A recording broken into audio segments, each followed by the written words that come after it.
My husband and I were shopping as security guard stopped me. Is that your husband? Ma'am, you need to see this. Welcome to Astra Stories. My husband kissed another woman in the parking lot of Tanger Outlets on a Saturday afternoon while I was 20 feet away, talking to my mother about her bunion surgery. I'm Annie, 31 years old, leasing coordinator at Ridgeline Property Group in Alcoa, Tennessee, married to Trent Malone for 4 years. And up until about 90 seconds before that moment, I thought we were having a pretty decent weekend. We'd driven out to Sevierville that morning because Trent wanted new work boots, and I had a coupon for the kitchen store that was about to expire. Normal Saturday. We walked around for a couple hours. I bought a set of silicone spatulas I definitely didn't need. And Trent said he'd go pull the truck around so I wouldn't have to walk across the lot in the heat. Sweet, right? That's what I thought, too. I stepped off to the side near the entrance to call my mom back. She'd left me a voicemail about a podiatrist appointment that apparently couldn't wait. And I was mid-sentence when an older guy in a security uniform walked up to me. Name tag said Bud. He had that look on his face.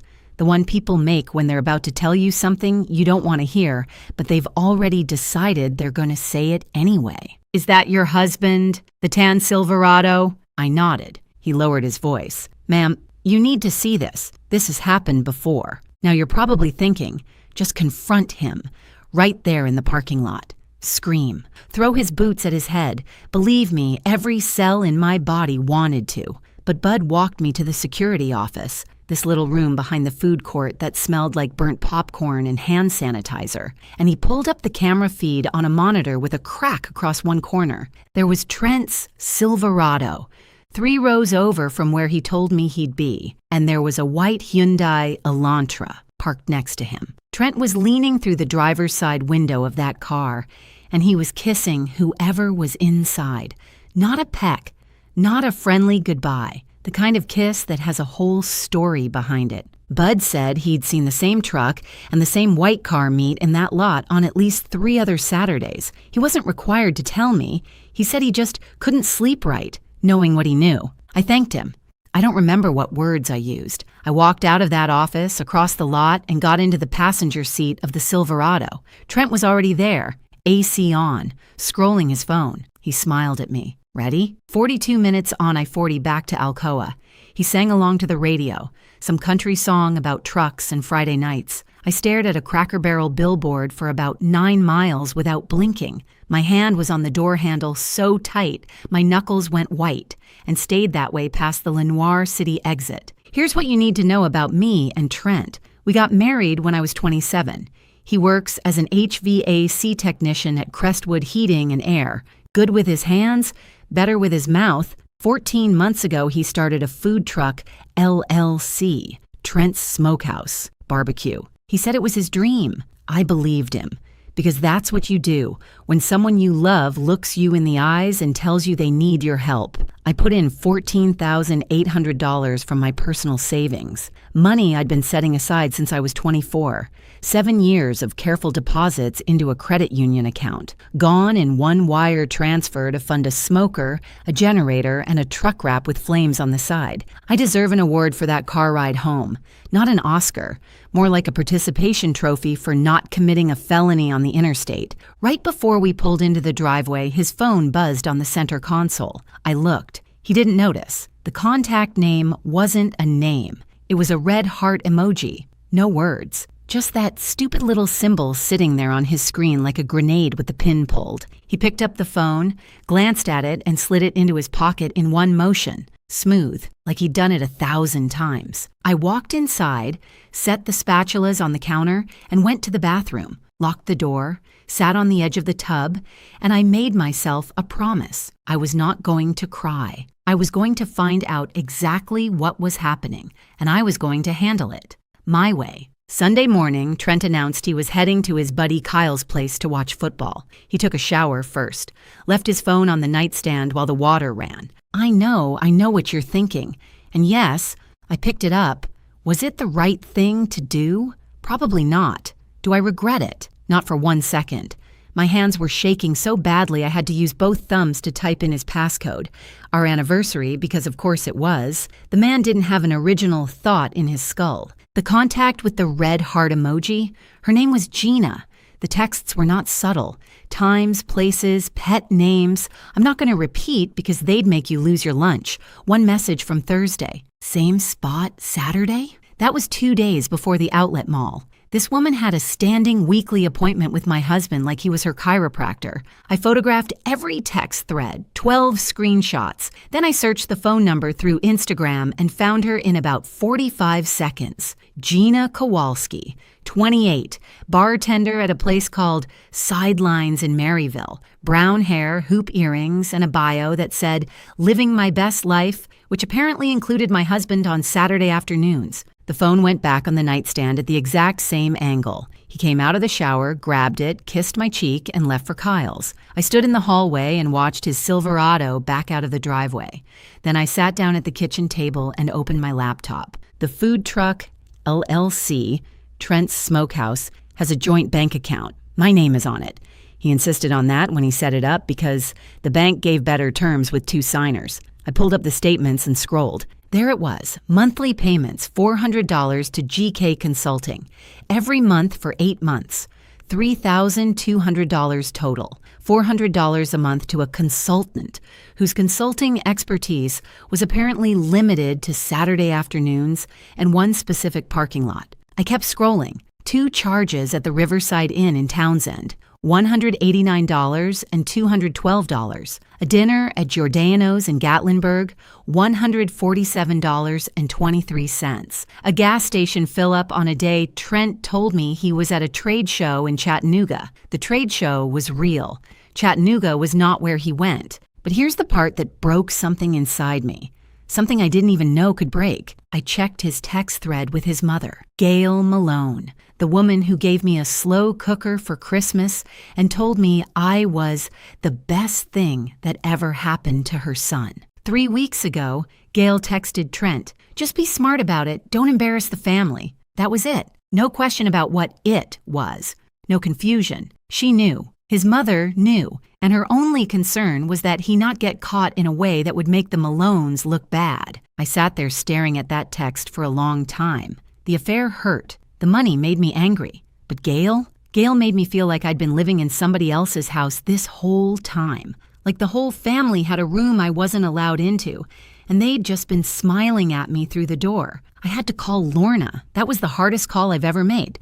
And not because of Trent. 8 months ago, Lorna Pfeiffer, my best friend since we were 19, sat me down at a Panera and told me something felt off about Trent. She couldn't put her finger on it. Just a feeling. And I, in my infinite wisdom, told her she was being paranoid and jealous, and maybe she should worry about her own love life instead of mine. We barely spoke after that. So I called her. Long silence after I said what I found. Then Lorna said, "What do you need?" Not, "I told you so." Not, "Well, maybe now you'll listen."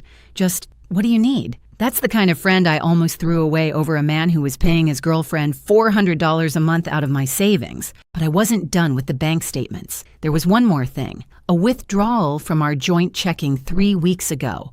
$1,750 labeled deposit.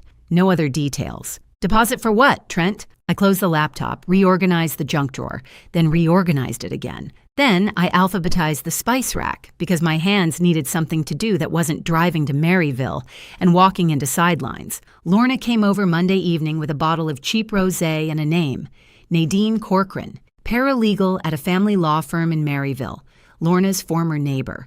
45 years old, direct as a traffic light, and, according to Lorna, the kind of woman who reads contracts for fun. I called Nadine Tuesday morning from the parking lot at work, sitting in my Kia Forte with the engine off and the windows cracking in the October cold. I laid it all out. The affair, the payments, the LLC, Gail's text, the mystery deposit. She asked me one question. "Is your name on the operating agreement for the food truck?" Yes, it was. Trent added me when he set up the LLC because the bank offered a better credit line with 2 signers. He thought he was being financially savvy. What he actually did was hand me co-ownership of every dollar that passed through that account. Nadine was quiet for about 5 seconds. Then she said, "He built the cage himself. You just have to close the door." The plan was clean. Document everything. Download and copy all paper statements. Photograph the lease, whatever that $1,750 deposit was for. Then, through the law firm's attorney, file a motion to freeze the Trent Smokehouse LLC account and demand full financial disclosure as co-owner. Trent's own paperwork would do the heavy lifting. I didn't need to be clever. I needed to be organized. Now here's where I should tell you about the promotion, because it matters. My boss at Ridgeline, Dale Overturf, had been managing the Alcoa office for 19 years. He was retiring in 6 weeks. The property manager position, his job, was open, and I was the front runner. 30% raise, health insurance that actually covered dental, my own office with a door that locked. But there was Patrice Oliveira, same title as me, 2 years less experience, but she'd been volunteering for every extra project, like she was running for class president, and I had been slipping, showing up 11 minutes late twice last week, missing a follow-up call with a tenant. My head was in the parking lot of Tanger Outlets instead of on the lease renewal spreadsheets. If I fell apart now, Patrice would slide right into that chair, and I needed that chair. If this marriage was going down, and it was, I needed that paycheck more than I'd ever needed anything. Someone from Georgia commented on my last video at 11 p.m.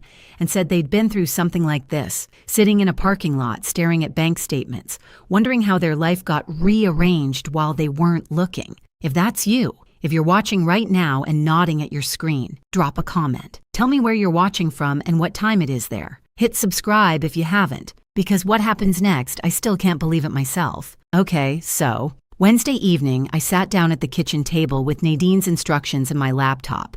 I needed to download the full transaction history from the LLC account. I typed in the login, entered the password, the same one Trent had used since he set it up. Access denied. He changed it, the password to our joint business account, the one with my name on it, and he didn't tell me. Dead end. I sat there staring at that little red error message and felt something drop in my chest like an elevator cable snapping. But then I remembered something. Oh wait, I should have mentioned this earlier because it's important. The filing cabinet in the spare bedroom, Trent's office. Every month the bank mailed paper statements to the house, and every month Trent threw them into that cabinet without even opening them. He never locked it because he always said nobody cared about his business stuff. That man underestimated me from the very first day, and he never stopped. The paper trail was sitting in a $40 filing cabinet from Office Depot. I just needed time alone in the house to go through it. I had a plan, a simple one, and it was working,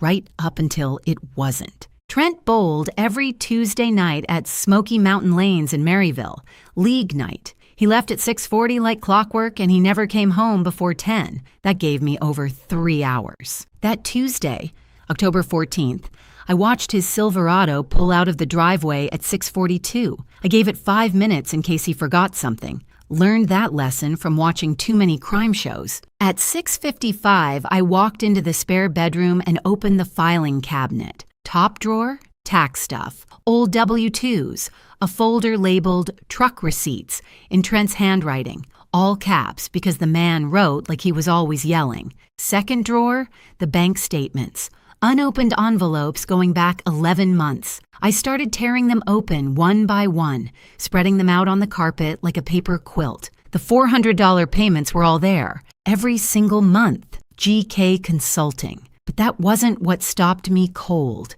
In the bottom drawer, underneath a stack of vehicle registration papers, I found a printed lease agreement. Studio apartment 614 Wilder Avenue, South Knoxville.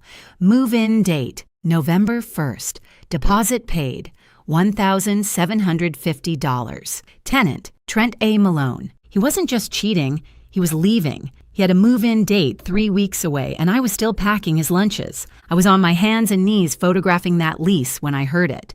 Tires on gravel, headlights sweeping across the spare bedroom window. He forgot his bowling shoes. I shoved everything, statements, envelopes, the lease, back into the drawer. Not neatly, just in. Slammed it shut, ran to the kitchen, grabbed an onion from the basket on the counter and a knife. When Trent walked through the front door, I was standing at the cutting board with tears running down my face, the onion kind. He didn't know the difference. He said he forgot his bowling shoes, walked past me, grabbed them from the hall closet, kissed my forehead, and left. The door shut. The Silverado started. I stood there holding a half-chopped onion and listened to the gravel crunch until it was quiet. My hands wouldn't stop shaking. I wasn't sure I put the folders back in the right order. I wasn't sure about anything. 2 hours later, 9:08 p.m., my phone rang. Gail. That woman never called me on a weekday. Ever. She opened with small talk. How was work? Did I try that lemon chicken recipe she sent? Then, real casual, she said Trent mentioned I'd been going through the office stuff. Asked if I was doing some spring cleaning. It was October. I played dumb. Told her I'd been looking for our car insurance documents. She said, in that way she had, that Gail tone that meant she wasn't buying it but wasn't going to say so directly. We hung up after 4 minutes that felt like 40. So he noticed. Something was off in that filing cabinet. A folder out of place, an envelope torn that wasn't torn before, and he called his mother. Not to confront me, to send Gail as a scout. They were managing me like I was a situation to contain. I sat on the edge of the bathtub, still dressed, still holding my phone. The shower curtain had this pattern of little blue fish, and I stared at them until they blurred. I sat there for 20 minutes and seriously thought about driving to my sister's apartment in Chattanooga, just getting in the Kia and going. Leave Trent, leave the LLC, leave the $14,800, walk away with nothing, and start over, selling furniture at a consignment shop or something. Anything that didn't involve filing cabinets and heart emojis and a mother-in-law who called me sweetie while covering for her son's whole second life. This part still makes me feel sick. Not the affair, not the money, the lease. He was building a whole new life and I was just not in it. I was the version he was about to delete, but something kept scratching at my brain. That lease, the co-signer line, it didn't say Gina Kowalski, it said R. Dufresne. Who was R. Dufresne? I texted Nadine. She ran the name through a public records search the next morning. Richard Dufresne, 61 years old, Gina Kowalski's stepfather. He co-signed because Trent's credit was too thin on its own. All that debt from the food truck he couldn't quite get profitable. So Gina's family was financially invested in my husband's exit plan. This wasn't a fling. This was infrastructure. I almost called in sick to work that Wednesday. Almost. But I showed up. And that afternoon, Dale asked me to present the quarterly tenant retention numbers to the regional director on a video call. I nailed it. Used real data. Told a clear story. Didn't stumble once. Afterward, I saw Patrice in the break room stirring her coffee a little too hard. Good. Some days you survive out of spite. Wednesday was one of those days. I spent the next 2 weeks being the most normal wife in Blount County. I cooked dinner. I asked about his day. I laughed at his jokes, and Trent wasn't funny. So that part was the real performance. Every night after he fell asleep, I organized my file. My real file. The one Nadine called the package. Here's what was in it. 12 screenshots of text messages between Trent and Gina. 8 months of bank statements showing the $400 monthly payments to GK Consulting. Receipts from the Riverside Inn. $189 and $212. The Giordano's dinner, $147.23. The lease agreement at 614 Wilder Avenue with Richard Dufresne's co-signature. The $1,750 deposit from our joint checking. And Gail's text, just be smart about it. Don't embarrass the family. 43 pages. I organized them chronologically with little colored tabs from a pack I bought at Dollar General. $1.25. Best investment I ever made. Nadine connected me with the firm's attorney, a woman named Joan Sutherland, who filed 2 things simultaneously. A motion to freeze the Trent's Smokehouse LLC account as co-owner citing undisclosed disbursements, and a petition for divorce citing the financial records as evidence of dissipation of marital assets. In plain English, he spent our money on his girlfriend, and now a judge was going to look at every cent. I picked a Friday, October 31st. Not because of Halloween, that was coincidence. Though looking back, the timing was pretty perfect. I made pulled pork for dinner, Trent's own recipe from the food truck, smoked it for 6 hours. The house smelled incredible. He walked in at 5:45, grinning. said the house smelled like money. That was his little joke. It wasn't funny the first time either. I set his plate down.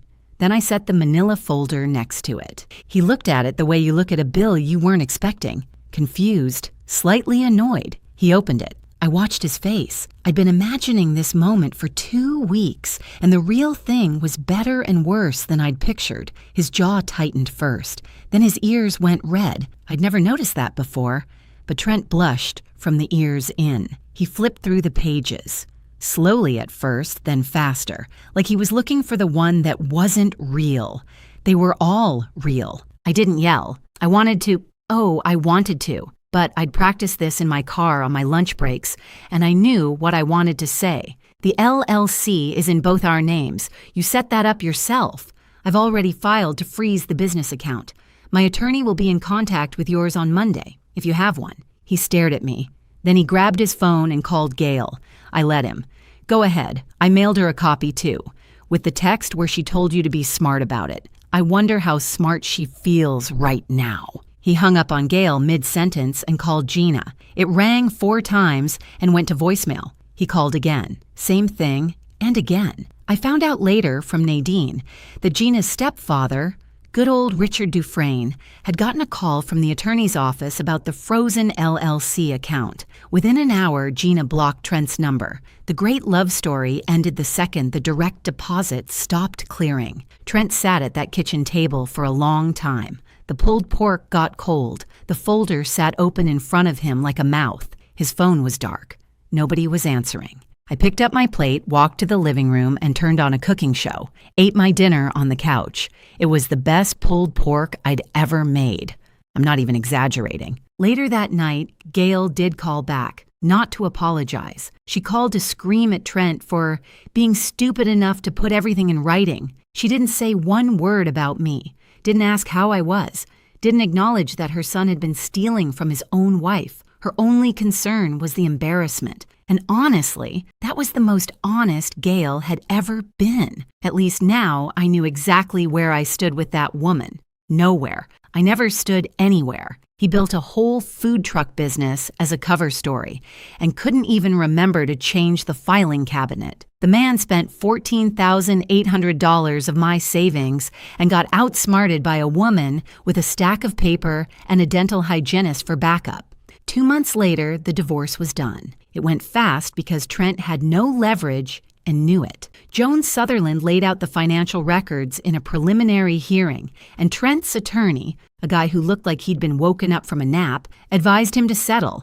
The LLC was dissolved. I recovered my $14,800 in full, plus $4,100 in additional funds. The apartment deposit he'd pulled from our checking and partial reimbursement for the hotel and restaurant charges that Joan argued were dissipation of marital assets. The judge agreed. Trent signed over the duplex lease without a fight. He wanted out of Alcoa fast, which was the first sensible decision he'd made in at least a year. I kept the duplex, my name, my mailbox, my porch. The promotion came through in November. Dale Overturf retired on a Friday with sheet cake in the break room and a card signed by everyone in the office. Monday morning, I sat down at his desk, my desk.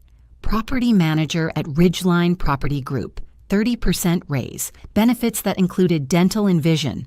A door that locked. Patrice put in a transfer request to the Farragut office 2 weeks later. I wished her well. I even meant it. Mostly. Lorna and I have lunch every Thursday now. Sometimes at that Thai place on Kingston Pike that we'd been saying we'd try for a year and a half. Sometimes just sandwiches in her car outside the clinic where she works. We don't talk about Trent much anymore. Last Thursday, she spent 20 minutes telling me about a guy from Hinge who showed up to their date wearing a Bluetooth earpiece and never took it off. Not once, through the entire dinner. We laughed so hard she snorted iced tea out of her nose in the parking lot of a Panera. That's the friendship I almost threw away. Over a man who was paying $400 a month to a bartender and calling it consulting. Gail hasn't called. I haven't called either. I imagine the scene sometimes. Trent in his childhood bedroom at 34, Gail reheating meatloaf, both of them sitting at the same kitchen table where she served me lemon chicken 2 Christmases ago and told me I was family. I wonder if she's rewritten the story yet. In her version, I'm probably the villain. That's fine. She can have that version. I've got the duplex. Last I heard, the food truck sold for parts. Not even the whole truck, just the smoker and the generator. Gina moved to Nashville, which is what people do in Tennessee when they want a fresh start and don't have a better plan. Trent is back to straight HVAC work, living with his mother, no LLC, no second apartment, no girlfriend with a stepdad willing to co-sign his nonsense. On a Tuesday evening in December, I sat on my porch with a cup of chamomile tea that I made in my own kitchen in my own house. The spare bedroom, the one that used to be Trent's office, I repainted it that weekend, picked a color from the hardware store sample wall called Coastal Fog. It's a blue-gray, quiet, clean. I stood in the middle of that empty room after the second coat dried and just breathed for a minute. The filing cabinet was gone. I donated it to Goodwill. Didn't even wipe it down. Turns out the most dangerous thing you can do to a liar is pay attention. My next story, come home now, but come alone. The handyman said when I hired him to fix my late husband's study. That one's on your screen right now.